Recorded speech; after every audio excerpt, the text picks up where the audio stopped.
come next January. We've seen this in Vietnam where a debate can be held once you have that subpoena power, once you have the ability to call hearings, not just the Baker Commission coming along with Lee Hamilton as his co-partner, but do you think if the Senate goes Democrat tonight, that would augur a big national debate on Iraq that we wouldn't have otherwise? Well, I think we've got a pretty big national debate going now outside of the halls of Congress, whether it will be formalized with people who will be summoned before the Foreign Relations Committee. That's hard to know. I know that the Democrats in the leadership positions are having lots of conversations with each other about how careful they have to play it over the course of the next 2 years because they don't want to give the impression that they are trying to win the White House on the backs of the young men and women who are serving over there. You can hate the war, but honor the warrior, as many of them are saying, and they have to be a little bit careful that they don't charge into Washington if they win this, looking vindictive, looking like their principal motivation is revenge. So you'll hear a lot more about bread and butter issues, I think, like minimum wage and Social Security and prescription drugs than you will about hearings about Iraq. Tim, what do you think? Well, I'll tell you, Tom, if the Democrats win either the House or the Senate, the oversight will be very robust and very vigorous, particularly on the war. And the hearings with Secretary Rumsfeld and military generals will take a much different tone. I also think that a lot of Republicans will see what happened in this election and begin to calibrate their own views on Iraq. And the pressure will build on the Bush White House to retool their position if the Democrats succeed tonight. If they don't, you heard Vice President Cheney, full speed ahead. Is it possible to disaggregate the support for the war in the Republican Party and the opposition to it in the Democratic Party from party loyalty? Are people independently saying, who are Democrats, I don't like this war? Are they simply taking an opposition view? Are people in the Republican Party, the business conservatives, if you will, not the ideologues, are they supporting this war simply because it's their president? Brian. Well, as you know, I don't do opinions, but this will be fun to see as far as the exit polls tonight, Chris. Who crossed and who left a traditional voting role, my president, my party, right or wrong? Some of the people who have crossed tonight, we know it to be true, are going to end up surprising us. But all of this is so early. We've got major races in states with closed polls where we can't call them yet.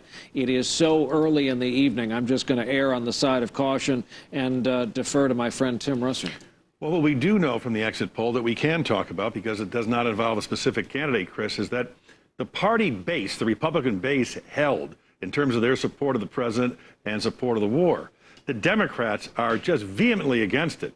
And the independents, who the president had with him in the last presidential election and in the lead up to the war, have now markedly turned against this war and against this president. And it's so clear in the exit polls that we're looking at, and how they actually voted in the races, we do not know yet.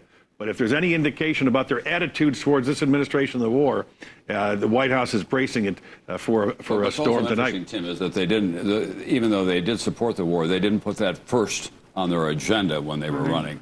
They were talking about taxes and about Nancy Pelosi, and they were trying to go after the Democrats much more than they were saying, I stand beside the president full speed ahead. I know he has a plan and we have to see it through. You heard very little of that from the Republican candidate. You also heard Mike DeWine, the Republican candidate in Ohio, Michael Steele, the Republican candidate in Maryland, Ann Northrup, Republican candidate in the Congress in Kentucky, all calling for Donald Rumsfeld's resignation in the last few weeks. So what is an independent now? It used to be a code for a former Republican back in the 50s and 60s. Are independents people who are truly independent? Are they ex-Democrats, ex-Republicans? Who are they largely? They are former Republicans whose parents were former Democrats.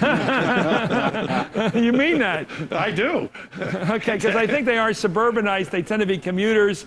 Right. I think the commuter class, if you will, are going Democrat this time. Thank you very much, Brian, Tim, and Tom, in whatever order of age appropriate. We'll check back with you throughout the night.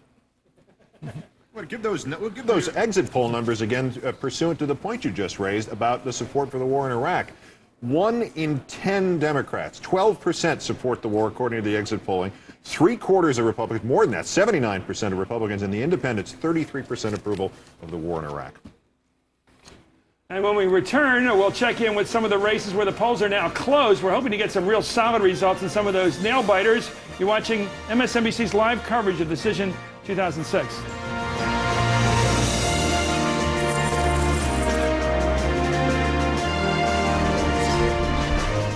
MSNBC's coverage of Decision 2006 is brought to you by Liberty Mutual.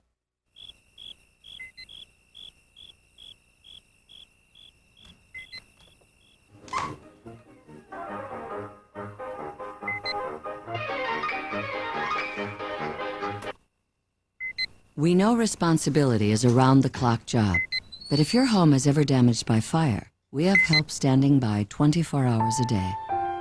Responsibility. What's your policy? Liberty Mutual. Kids are just better with technology than their parents. Like, by the time I graduate from college, we'll be building clean coal power plants that are pollution-free, and that includes greenhouse gases. Go here, they'll explain it. Technology has made your morning easier. Why not your shave? The Philips Norelco Smart Touch XL is designed to shave more, with 3 shaving rings in each shaving head. And it stays on your neck, so even tricky hairs are cut. Simplicity is making every stroke count. No more secrets. Where are we going for our honeymoon? A romantic island in the south. Jamaica? Credit card miles are blacked out, a little more south. Antigua? Blacked out further south. Aruba? Getting warmer. Isn't this great? Did you notice? No bugs. We gotta switch to Capital One. Get Capital One's no hassle rewards with no blackout dates, no earn caps, and no miles expiration. Hey, it's walrus mating season. What's in your wallet? Word around the watering holes that Wheels hitching on down to the Big D. And they done brung the whole kit and caboodle. We're just bouncing like jackrabbits on an El Paso parking lot. It's big fun in the Big D all week on Wheels. Tonight at 7:30 on K2, the Spirit of the Northwest. What good are you as a police officer if you can't write tickets? We investigate police officers who carry a badge and a gun and a paycheck but do very little police work. Why are these cops still on the job? Thursday night at 6:30, only on K2 News. It's a whole lot of fun.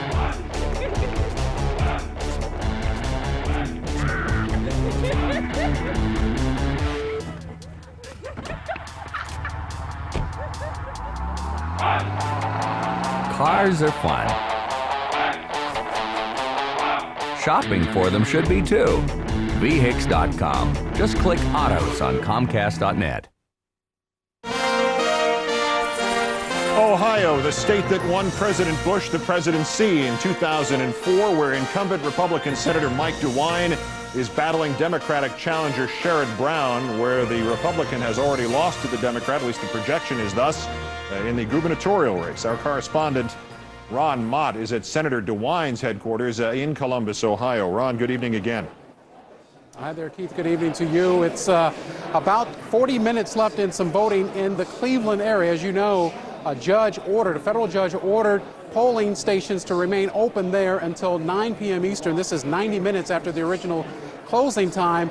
Democrats filed a motion asking the judge to do that because they said there were some voting problems today that put Democratic voters at a disadvantage.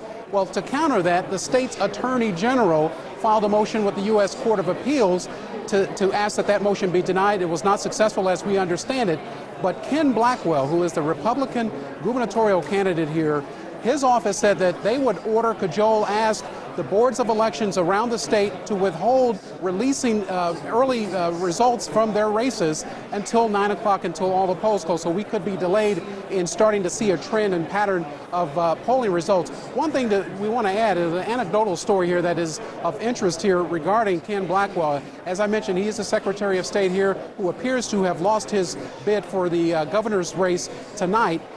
He presided over the election here in 2004, the presidential election. A lot of African Americans, Ken Blackwell is African American, a lot of African Americans here were very turned off, they say, by his handling of that election that gave the president his second term in the White House. One of the hotel workers here told me as she left work today, she was going to go to the polling station to vote. She said that she stood in line for 4 hours in 2004. She said there was a 350% increase in the number of voter registrations in her precinct.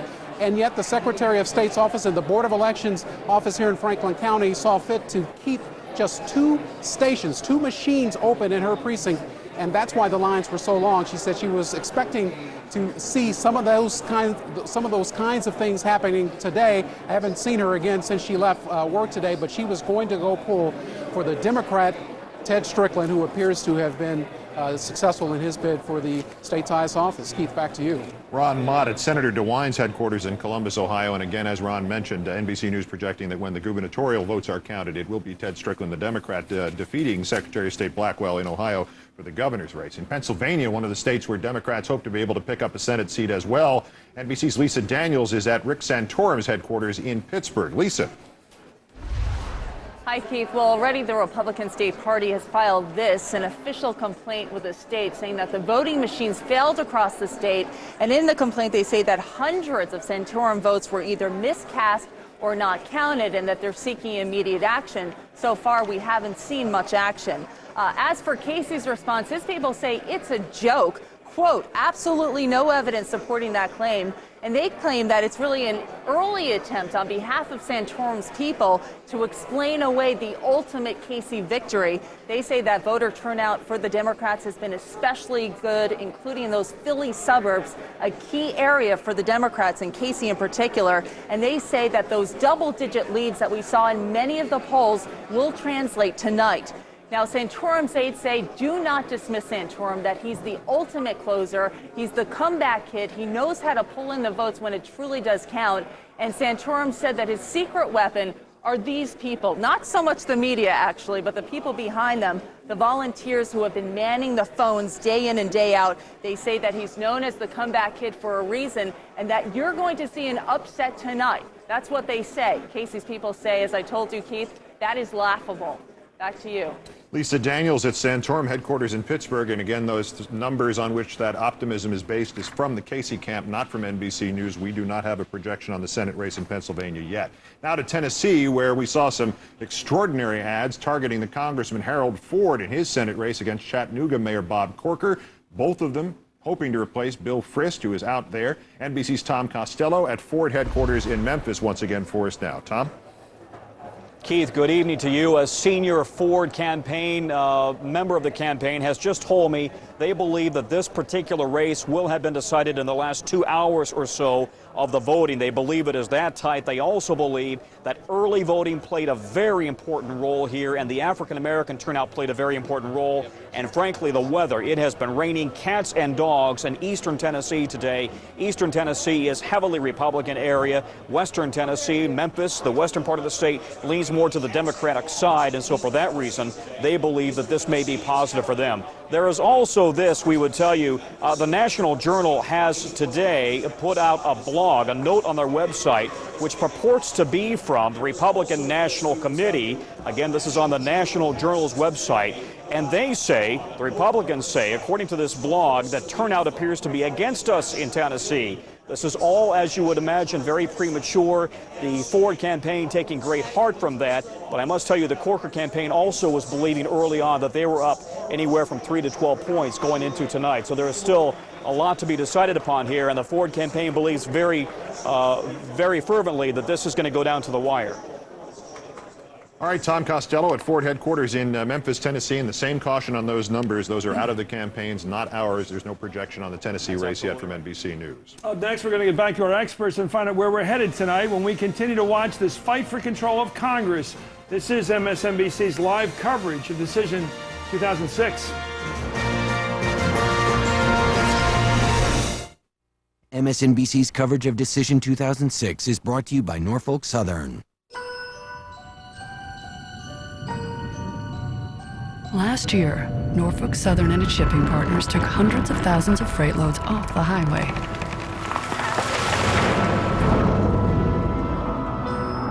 In fact, they've invested millions to convert even more traffic in the coming years. So it's easy to see how the economy won't be the only thing that benefits. Norfolk Southern, the future of transportation.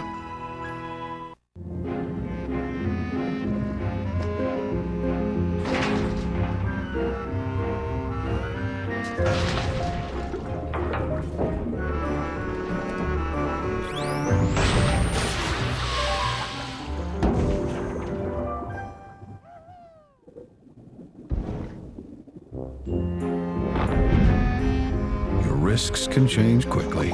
Make sure your insurance stays in sync, travelers. If you purchased or refinanced your home a couple of years ago and you got one of those adjustable teaser rates to qualify, well, you may be facing an increase that could raise your monthly payment by hundreds of dollars.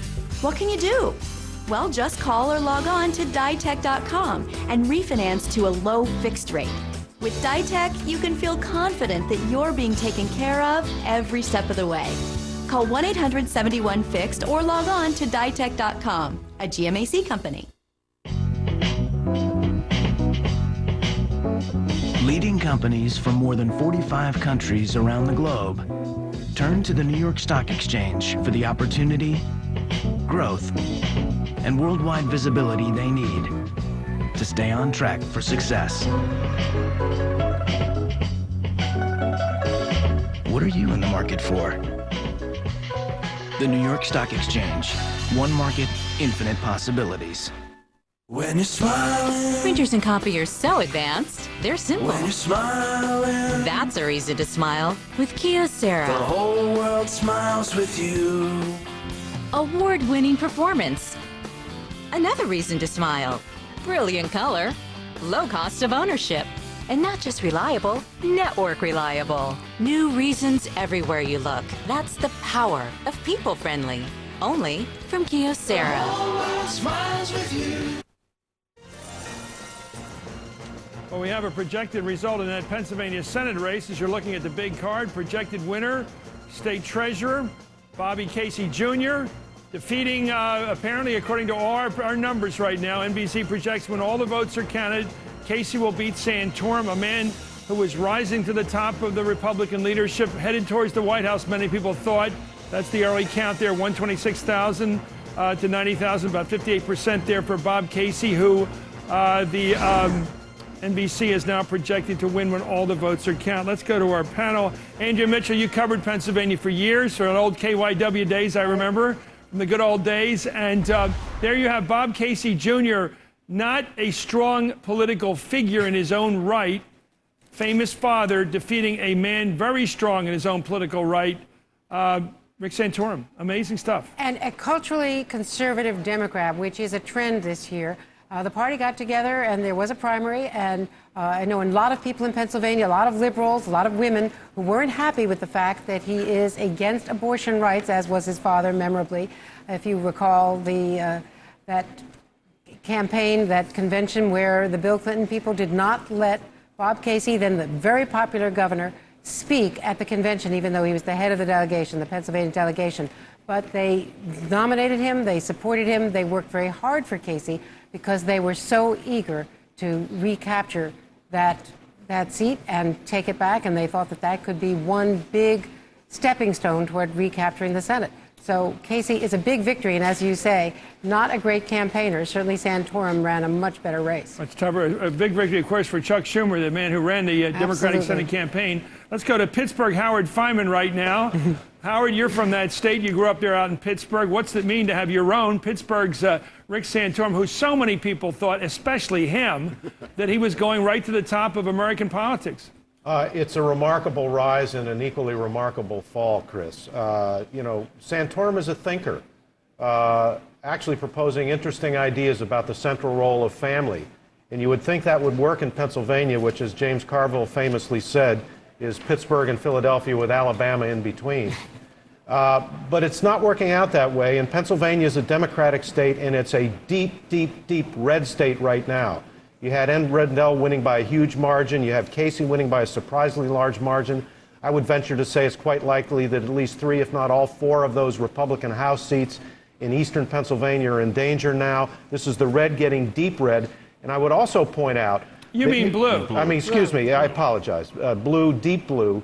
And we've been so used to thinking red, now we got to think the other way. And the governorships I find also interesting. All throughout the Northeast, you have in New Hampshire, in Massachusetts, in Pennsylvania, in Ohio, and elsewhere, you have, in New York State, you have Democratic gubernatorial candidates or governors winning election or re-election by an average of about 25 points. I'm not exaggerating, an average of about 25 points. I think that's interesting. In a way, it exaggerates the geographical divides in America, but the blue, if I can get it right, You did. the blue is getting bluer, very, very deep blue right now. Joe Scarborough, do you accept the fact that Pennsylvania has been a blue state in presidential politics, but it's also deer hunter country? It's tough on values. It's a culturally conservative state, as Howard put it. It's not your New York. It's not New York City by any means. Is this going to give hope to somebody like Hillary Clinton that she can move westward through Pennsylvania? I think she'd be making a mistake if she made that decision. Yeah, I was going to say there's a big difference between Bob Casey and Hillary Clinton. You know, Bob Casey really is, and I think this is the headline, Bob Casey is the new breed of Democrat. And you look back to 1992 again when the Democratic Party famously didn't let his father speak at the convention because they just didn't accept people that were pro-life in the Democratic Party. Now look across the country tonight.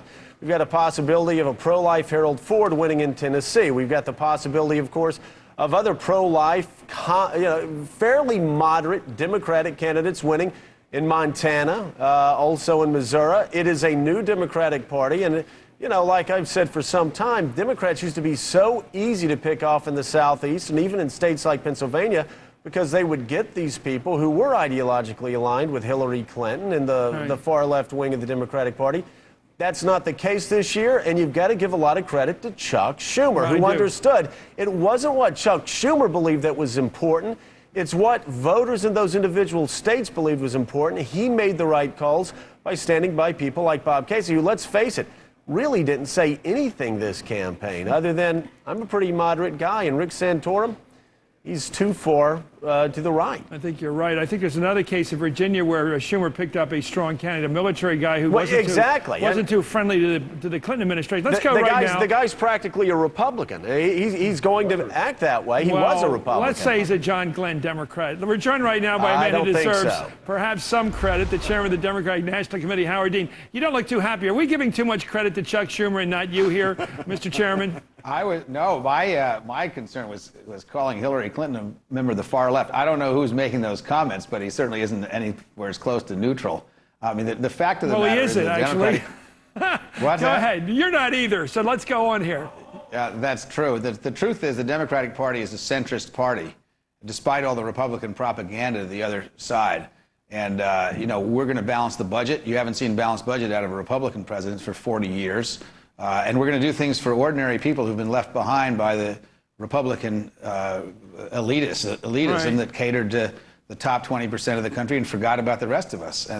So, I think this phenomenon is not about culturally conservative. I think it's about standing up for ordinary Americans who've been left behind by the Republicans. The Republicans have forgotten them. Okay, what good is it having Bobby Casey Jr. elected to the Senate in terms of his values about abortion? What good can he do for the pro-life cause in a Democratic caucus that's totally, utterly, defiantly pro-choice? I think we've got to stop this polarizing of issues. And, I blame the Republicans for doing it, but you're doing it too. Bob Casey's claim to fame is not that he's pro-life. He's a good guy, a decent person who's done a lot for Pennsylvania workers. And he's a responsible financial officer of the state of Pennsylvania. I mean, all this, I think much too much is made of pro-life, pro-choice, and all that kind of stuff. This is a decent guy who will represent Pennsylvania well. And Rick Santorum was certainly bright and all that, but he was a firebrand, practiced scorched earth politics, said terrible things about people who disagreed with him. And I think people really want to bring America together again. The genius of Chuck Schumer in finding candidates like Bob Casey was not that Bob Casey was pro-life, it's that he was a great foil for Rick Santorum because he stood for everything that Rick Santorum didn't. Governor Dean, let's break here just a second. We'll be back to you. Here's some announcements. We got a projected winner in that Senate race in New Jersey. The appointed senator, appointed by John Corzine when he went to the governorship, Bob Menendez of upstate New Jersey, is the projected winner according to NBC. When all the votes are counted, he will be the next senator from New Jersey. Look at these numbers, about 51% of the counted vote, 26,000 to 25,000. It's close in the counted vote, but the projected vote, I assume, is going to be much broader than that. And this is a race that the Republicans thought they had found the right candidate for, Tom Kean Jr. against Bob Menendez. Bob Menendez now the projected winner in New Jersey. That's a one for the Democrats. They have held that seat. They held it before the election. They still got it. Let's go back to Howard Dean, the chairman of the Democratic National Committee. Now do I look happier, Chris? Now you look happier. Are you mad at me when I say the obvious? What depends what's obvious. I just said the obvious. You got Bobby Casey in that race. He's a pro-lifer to his soul. And his role will be what in terms of votes for future judges of the Supreme Court? Issues like partial birth abortion, waiting periods, the Pennsylvania law, for example, with reflective consent. If he were to try to bring the law of Pennsylvania his father got passed into the Senate, would you support it? Look, Bob Casey's going to do what Bob Casey thinks is right. He ran as a person who had a variety of positions on a variety of issues, and he was upfront about it, and I think he'll follow whatever his conscience says in those positions. I think that's great. So times have changed. Now you would let a Bob Casey speak at a Democratic convention. I actually personally plan to invite Bob Casey to speak at the Democratic National Convention. What's changed? You? What's that? What's changed? Before, back in '92, the Democrats didn't have a home for this guy. He wasn't allowed to speak at the convention that picked Clinton. He was told to go home. Well, that was a very complicated, difficult situation. I had the benefit of knowing Bob Casey's dad because we served together as governor. But I think that, there's a lot of mythology around what happened. But the fact of the matter is that I will personally invite Senator Bob Casey to speak at the 2008 Democratic National Convention. I know why you didn't invite him, actually. I know more than I pretend to know. The Democrats did not invite Bob Casey Sr., despite the mythology, because he refused to endorse the Democratic candidate for president as a condition for speaking. I do study my manuals now and then. Governor Dean, here's Keith Olbermann to talk to you. Governor, one question going back to your first statement. You said, and I'll just use the first three words, we're going to. What are you going to do, and how are you going to do it with? What is this night looking like for the numbers that you have? Well, first of all, assume if we get the majority in the House and the Senate, and that's certainly by no means determined yet, I think the agenda has been very clear. I think Nancy Pelosi, should she become Speaker, has made it clear what we're going to do. We are going to pass the minimum wage bill right off the bat. We're going to pass real ethics legislation to clean up the corruption that's been brought to Washington by these folks. And then we're going to move on to middle-class tax fairness, because the middle-class folks in this country are getting the stuffing kicked out of them by the Republicans, cutting the Pell Grants, increasing interest rates for student loans. You can't talk about upward mobility and then make it harder to get to college for working people in this country. And the last thing that I'm very hopeful that we're going to do is make a down payment and move towards some kind of universal health care. We clearly won't be able to do that in 2 years. If we did, the president would veto it anyway. But we ought to move towards insuring all kids, and it's not hard to do. We did it in my state. It's not expensive. We won't have to raise taxes. Now that the election is underway and the voters are out there voting, I can just categorically say there is no intention to raise taxes on middle-class Americans. There has never been, and that was just more Republican propaganda. We do not intend to do that. Governor, let's talk about an issue dear to you and to me and to most Americans, Iraq. If the voting goes dramatically pro-Democrat tonight and people go to the trouble of voting in this midterm election, what will they get out of it in terms of Iraq? Well, I just gave a list of things that they'll get out of it domestically. Iraq is complicated. The president will still be in charge of foreign policy and the military as he is today. But I think you'll see a consensus in Congress that says we ought not to be in Iraq. It was a mistake to get in there. We were misled when we did get in there. And Iraq is now a mess. Now, the question is, how fast can we get out? And the answer is no, we will not do what the president and the Republicans kept accusing us of doing. We're not going to cut and run, but we are going to come up with our view of what we should do to get out. We cannot stay the course. We cannot make a permanent commitment to a failed strategy. Iraq and the Middle East are in chaos. A lot of that is the president's doing. We need to get out of Iraq, but we need to do it carefully and thoughtfully. Many people believe, and I'm one of them, that we need to keep a special operations task force, strike force, in a friendly country in the Middle East. You're used to talking to moderates about this and trying to sell the Democratic Party as the party of the center. But let me ask you a question coming from the left. How can you, Governor, a man who's opposed this war from the beginning, justify the loss of another American life or another Iraqi life in a mission that doesn't seem to make any sense at this point? Why stay in Iraq just to make it look good so you look like a centrist party? I don't think anybody's talking about that, Chris. I think you got to be what's a good reason for responsible. staying in Iraq? Let me hear one. Because if you pull your troops out immediately, you do get chaos. Look, the president's made a terrible mistake. What do we have now? There is an opportunity to do some stabilization in Iraq, and we should take that opportunity.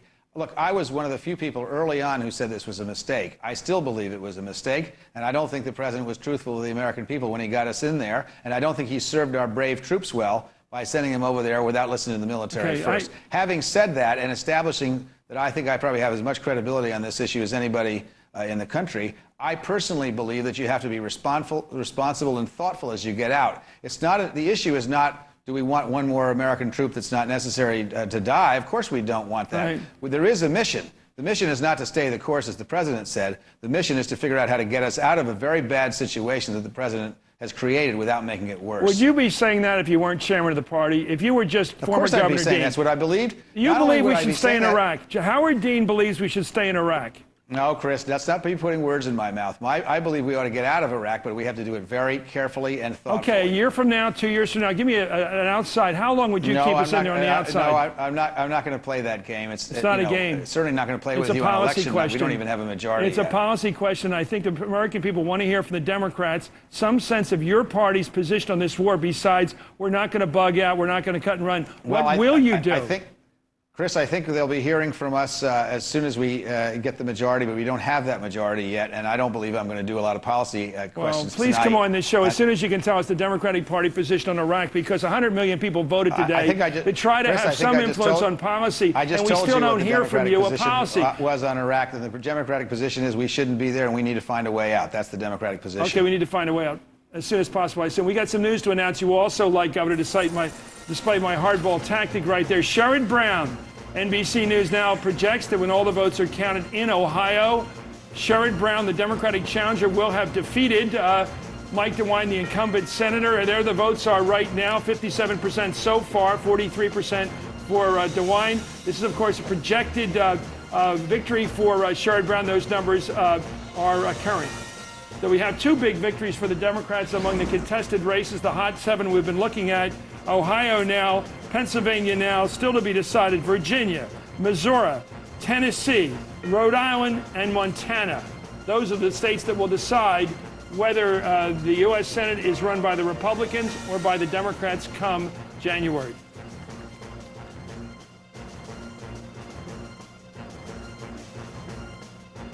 Let's go right now to the panel right now. I want to bring in, of course, I see Tucker Carlson. Tucker, I didn't give you a chance last time. Tucker, your sense of what's happening tonight so far?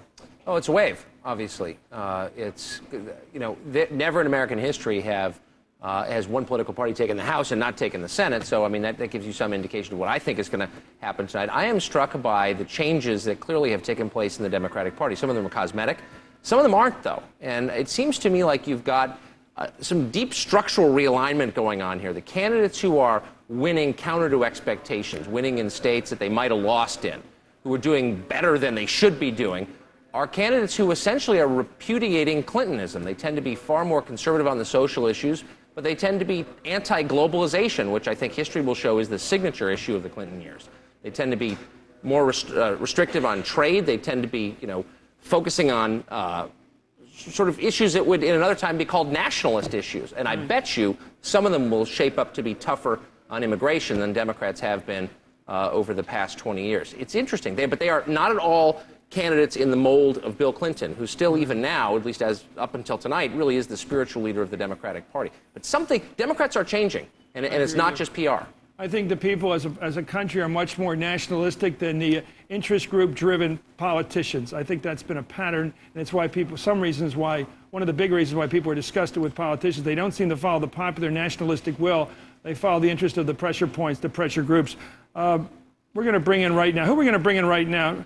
Bill Frist, the lame duck senator from Tennessee. I use that word lame duck. It's such a nasty word, but Tom DeLay just referred to a lame duck majority. He says even though the Democrats get control of the House, they're lame duck. I mean, he's already putting together looks to me like a scorched earth policy to destroy anything they might try to do as a majority. Yeah, Chris, first of all, it's good to be with you. And let's see how it goes tonight. Right here in Tennessee, things are going very, very well for our Republican candidate. Lower taxes, strong on jobs, strong on national security. Bob Corker is going to win, and I think he's going to win decidedly tonight. Do you think you lucked out by getting Corker as the nominee, a moderate former mayor of Chattanooga, rather than the more conservative Van Hillary? No, I don't think so, Chris. I think right now the voters, when they went into the booth today here in Tennessee, they had a clear-cut contrast. A lot of the national issues, people tried to inject race in it, people tried to inject just Iraq into it, but really the Tennessee voter went in. We had one candidate lower taxes, the other higher taxes. We had one who's a homegrown Tennessean, real Tennessean, American dream, Bob Corker, versus somebody who is a career politician, Harold Ford. So the contrast was clear here, and the voters had a choice. It clearly was not a referendum, and with that, Tennesseans are speaking loud and clear.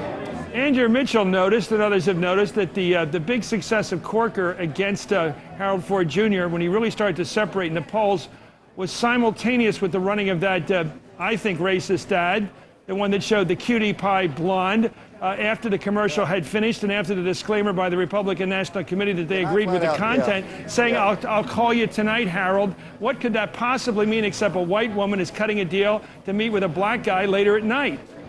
Chris, I've heard you say that again and again. I really do think, honestly, you've missed it. You really have missed it here.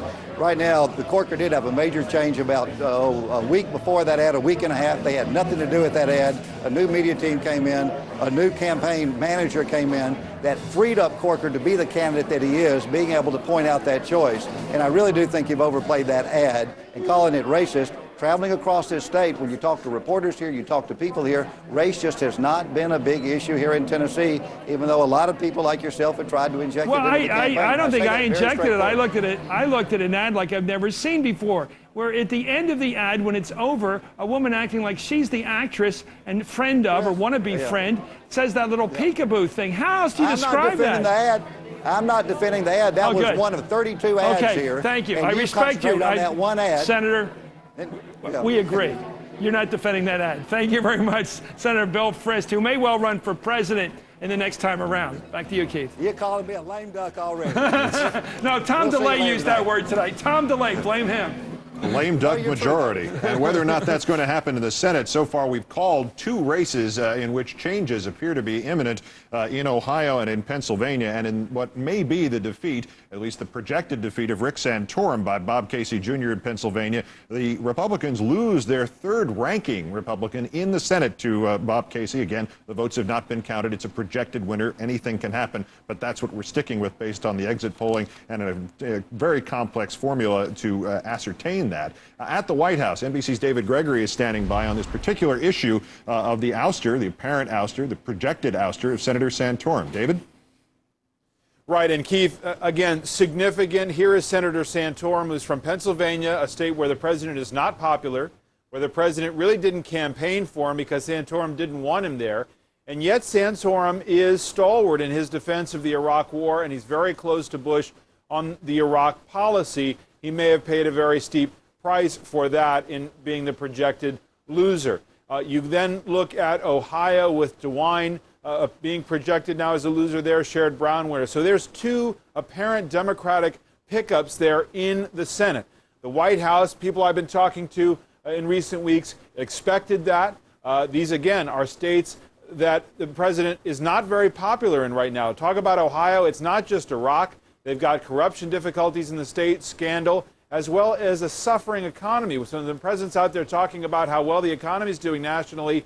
He's not talking about Ohio because they've got larger unemployment than the national average, almost a full point higher. So you see some of the results of that. Here's a bottom line test, though, for Democrats tonight. How many of these states that the president won for re-election, like Ohio, can they bring back into the fold? The subtext of this race, the real theme of this campaign, is that Democrats have been pushing Republicans on their turf. They are on the offensive, Republicans are on the defensive. How many red states can they compete and win on? We're seeing apparently a Democratic pickup in Ohio and one in Pennsylvania, but that, of course, being a blue state in presidential years. Keith?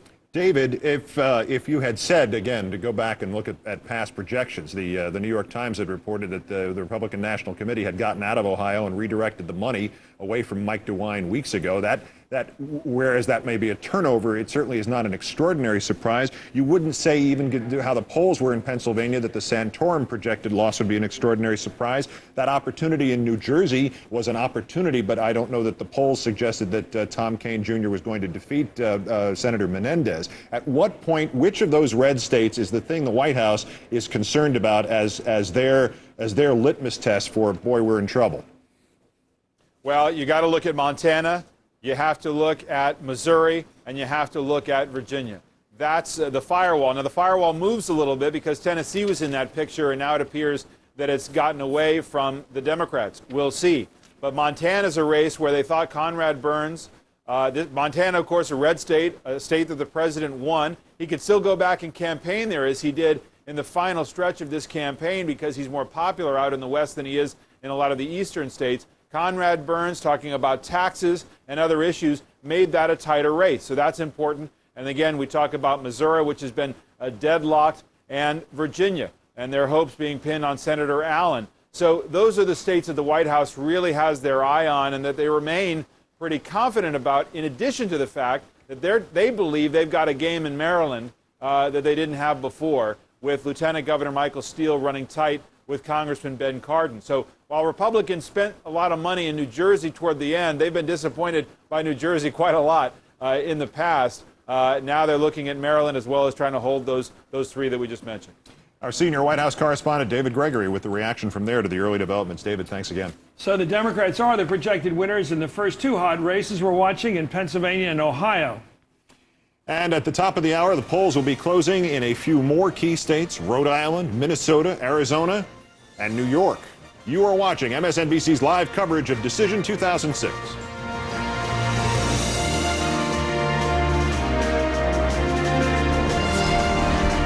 MSNBC's coverage of Decision 2006 is brought to you by Liberty Mutual. How about this spot? Too small. How about that one? Oil slick. We know responsibility sometimes means going a little out of your way. No. And that one? Dent. That's why if you're ever in an accident, we'll give you a rental car for as long as you need it. Responsibility. What's your policy? It's a rental. Liberty Mutual. Some people say that dreams are like delicate little flowers. Wrong. Dreams are powerful. Dreams are what make you say, when I'm 64, I want to start a new business. I want to make my own movie. But powerful dreams need more than just a little weekend gardening. Start with your dreams and your Ameriprise financial advisor through a unique approach to financial planning called Dream Plan Track. We'll work with you to help make your dreams realities. Flower power was then. Your dreams are now. Some women travel great lengths to recover. I'd rather reactivate. Olay Regenerist reactivates with twice the power. It makes tired skin look beautifully regenerated. So why recover when you can reactivate? Olay Regenerist. Love the skin you're in. The Philips HD Flat TV with Ambilight is the only flat TV with the power to transform a mood at the touch of a button.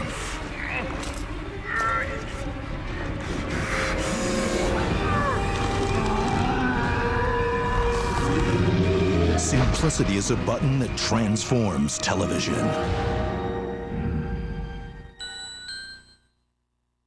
When you're smiling, Printers and copiers so advanced, they're simple. when you're smiling, That's a reason to smile with Kyocera. the whole world smiles with you. Award-winning performance. Another reason to smile. Brilliant color. Low cost of ownership.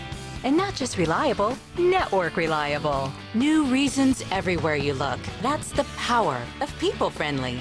Only from Kyocera. The whole world smiles with you.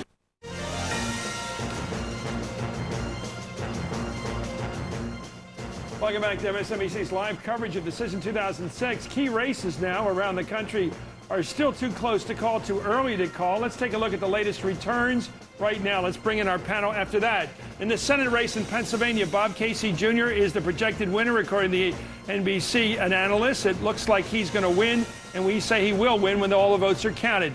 In Ohio, another win for the Democrats in one of the top 7 races we're all watching.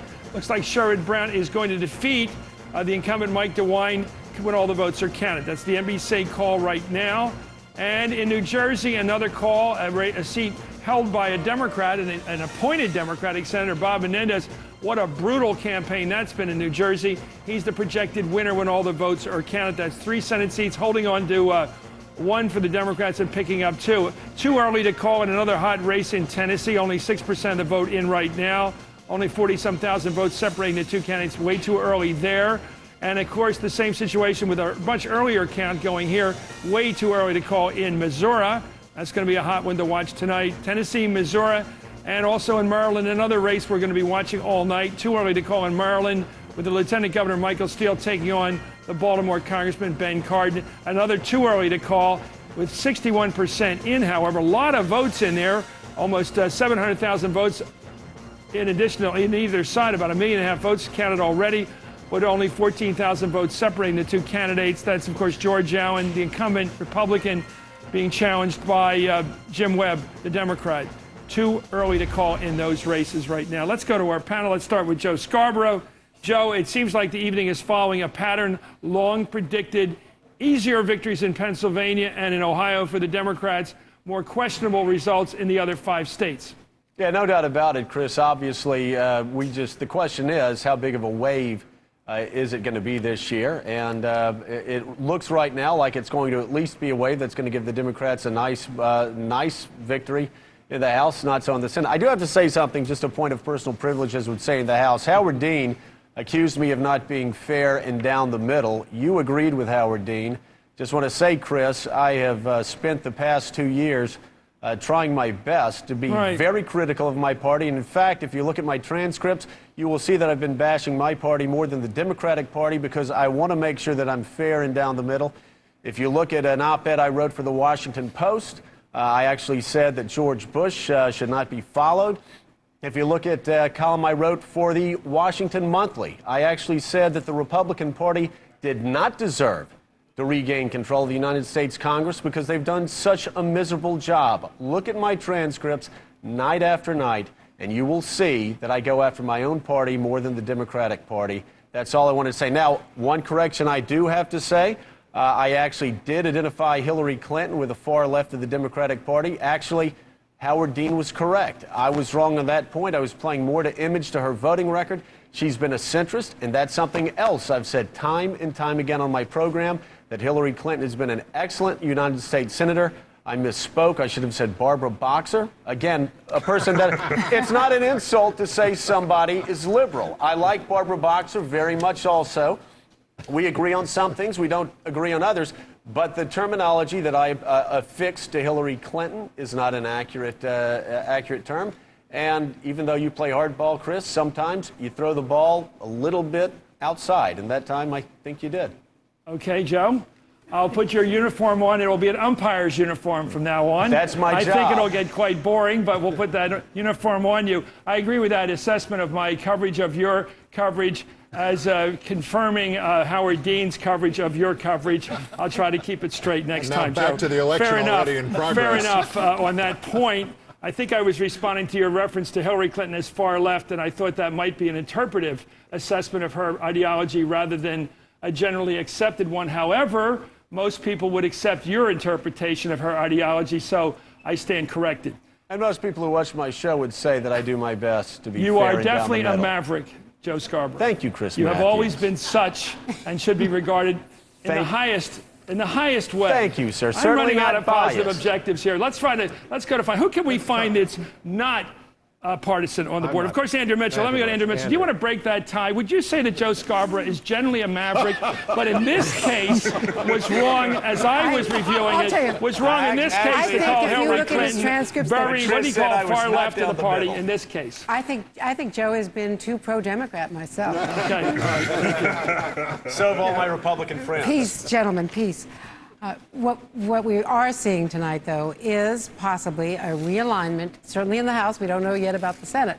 But what we are seeing is that there are more moderate Democrats. And as my colleagues here have said tonight, Tucker's pointed out that they are more nationalistic on trade issues. They're not the party of Bill Clinton, the NAFTA party. And as Joe is kind of